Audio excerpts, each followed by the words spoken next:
Hver eneste dag er en ny mulighed for at gøre en forskel.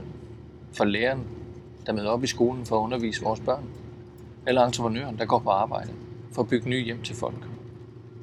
Sådan bør det også være i politik. Det afgørende er, hvilken forskel vi gør for dem, der kommer efter os. Det fantastiske samfund, vi lever af, er skabt af generationerne før os, og de beslutninger, de tog. Og nu er det vores tur. Hver generation skal svare på, hvad skal vi leve af?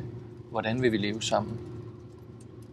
Nu skal vi finde ud af, hvad svaret skal være for vores børn og børnebørn.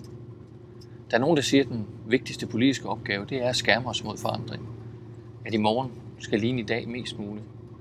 Sådan har jeg det ikke. Jeg synes, vi skal stræbe efter at skabe en bedre verden til vores børn. For jeg er drevet af ambitioner, ikke af frygt. Det handler om mennesker.